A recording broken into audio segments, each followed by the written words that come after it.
নমস্কার বন্ধুরা, শ্বশুর বৌমার রান্নাঘর অ্যান্ড ব্লগ চ্যানেলে সকলকে স্বাগত। আজ আমি একদম নতুন স্বাদের গাঠি কচুর রেসিপি নিয়ে হাজির হয়ে গেছি, যেটা নাকি খাবার পাতে পড়লে পরে আর মাছ মাংসের দরকার নেই। এই রেসিপিটা দিয়েই কিন্তু এক থালা ভাত খেয়ে নেওয়া যাবে। ঘরে থাকা সামান্য উপকরণ দিয়েই কিন্তু এই রেসিপিটা তৈরি হয়ে যাবে। তাহলে দেখে নেওয়া যাক কী করে তৈরি করব। প্রথমেই আমি এইখানে কতগুলো গাঠি কচুকে ভালো করে জল দিয়ে ধুয়ে নিয়েছি। এবার এগুলোর খোসা ছাড়িয়ে নেব। খোসাগুলো সুন্দর করে ছাড়িয়ে নেওয়া হয়ে গেছে। আর যেগুলো বড় সাইজের একটু গাঠি কচু ছিল সেইগুলোকে কিন্তু অর্ধেক করে নিয়েছি, আর ছোটোগুলো গোটাই রেখেছি। এবার এগুলোর মধ্যে দিয়ে দেব হলুদ গুঁড়ো 1 চা চামচ, দেব পরিমাণ অনুযায়ী লবণ। এইখানে আমি ছোট চামচের 1 চা চামচ লবণ ব্যবহার করেছি। আর কালারের জন্য দিচ্ছি কাশ্মীরি লঙ্কার গুঁড়ো ছোট চামচের 1 চা চামচ। দেব বড় চামচের 1 চা চামচ বেসন। যদি গাঠি কচুর পরিমাণটা বেশি হয় তাহলে কিন্তু 2 চামচ ব্যবহার করতে হবে। আর দেব পাতিলেবুর রস। এইখানে পাতিলেবু যদি ঘরে না থাকে তার পরিবর্তে আমচুর পাউডারও ব্যবহার করতে পারেন। লেবুর রস দেওয়া হয়ে গেল। তারপরে সুন্দর করে হাত দিয়ে মেখে নিতে হবে। ভালো করে গাঠি কচুর সাথে বেসন মেখে নেওয়া হয়ে গেল। আর ঠিক এইভাবেই কিন্তু 10 মিনিট রেখে দিতে হবে। ততক্ষণে একটা মশলা তৈরি করব, সেটা কি দেখে নেওয়া যাক। একটা মিক্সিং জারের মধ্যে নিয়েছি বড় সাইজের পেঁয়াজ টুকরো করে, আর দিচ্ছি ঝালের জন্য কাঁচা লঙ্কা।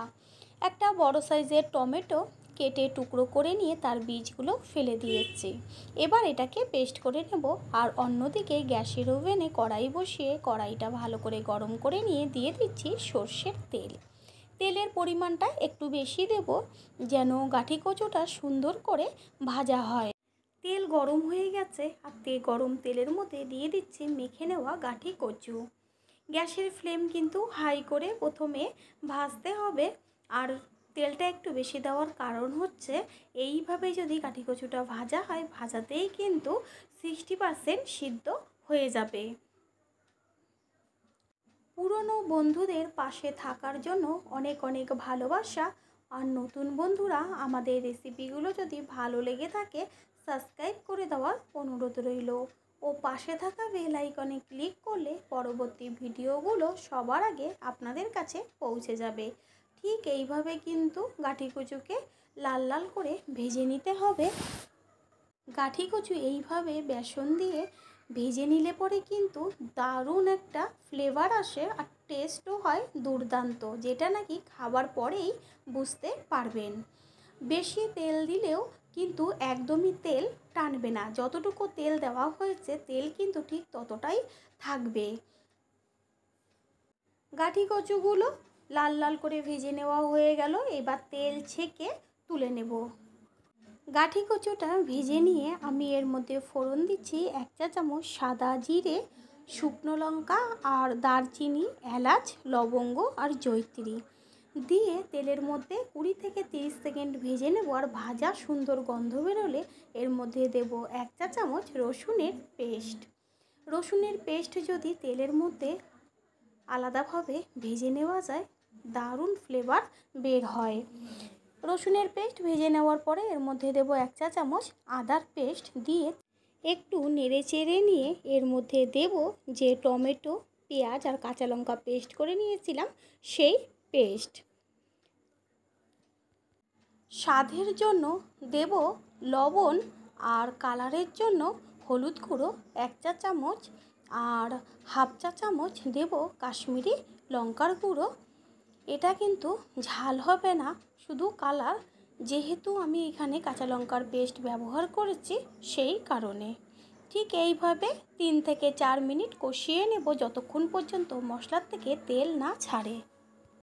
মশলার থেকে কিন্তু তেল ছাড়তে শুরু করেছে, মশলাটা কষানো হয়ে গেছে। ঠিক এই পর্যায়ে দিয়ে দেব ভেজে নেওয়া গাঠি কচুগুলো, দিয়ে আরও 2 থেকে 3 মিনিট একটু কষাতে হবে। এই পর্যায়ে কিন্তু গ্যাসের ফ্লেম একদম লোতে দিয়ে গাঁঠি কচুটাকে কষিয়ে নেব। আর 2 থেকে 3 মিনিট কষিয়ে নেওয়ার পরে এর মধ্যে দিয়ে দিচ্ছি উষ্ণ গরম জল। গরম জল দিলে পরে রান্নার টেস্ট কিন্তু দ্বিগুণ বেড়ে যায়। তারপর জলের সাথে মশলাগুলোকে ভালো করে মিশিয়ে নিয়ে গ্যাসের ফ্লেম হাই করে দিয়ে ফুটতে দেব। আর যখন ফোটা শুরু হবে তখন একটা ঢাকনা দিয়ে ঢেকে দেব গ্যাসের ফ্লেম মিডিয়াম করে। 3 থেকে 4 মিনিট পরে গ্যাসের ফ্লেমটা হাই করে দিয়ে কড়াইয়ের ঢাকনাটা সরিয়ে দিয়ে কচুমুখিটা একটু দেখে নিতে হবে সিদ্ধ হয়েছে কি না। 60% তো ভাজার সময় সিদ্ধ হয়ে গেছে, আর বেশিক্ষণ সময় লাগবে না। চেক করে নিয়ে আবারও কিন্তু একটু ঢেকে দেব। কড়াইয়ের ঢাকনাটা সরিয়ে দিয়ে এর মধ্যে দিয়ে দিলাম 1 চা চামচ গরম মশলার গুঁড়ো, ছোটো চামচের। তারপর সমস্ত কিছুর ব্যালেন্সটা ঠিক রাখার জন্য দিলাম 1/2 চা চামচ চিনি, দিয়ে মিশিয়ে নিয়ে গ্যাসটা অফ করে দেব। তার আগে দিয়ে দিলাম বড় চামচের 1 চা চামচ ঘি। তৈরি হয়ে গেল আজকের রেসিপি। এটা কিন্তু একদম পাতলা ঝোলও হবে না, আর একদম শুকনো শুকনোও হবে না। জিনিসটা ঠিক মাখা মাখা টাইপের হবে, একটু গ্রেভি থাকবে। এবার ঠান্ডা করে নিয়ে একটি পাত্রে তুলে নিচ্ছি। দেখতে যতটা সুন্দর, খেতে কিন্তু তার থেকে বেশি সুন্দর। দেখে মনে হচ্ছে আলুর দম। একদিনের জন্য হলেও ঠিক এইভাবে ট্রাই করে খেয়ে দেখবেন, আর কমেন্ট করে অবশ্যই জানিয়ে যাবেন টেস্টটা কেমন লাগলো। আশা করি রেসিপিটি ভালো লাগলো।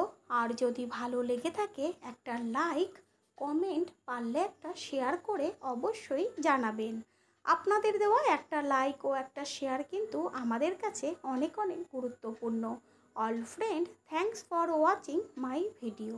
আপনারা সকলে ভালো থাকবেন, সুস্থ থাকবেন। আবারও দেখা হবে অন্য কোনো রেসিপির এপিসোডে।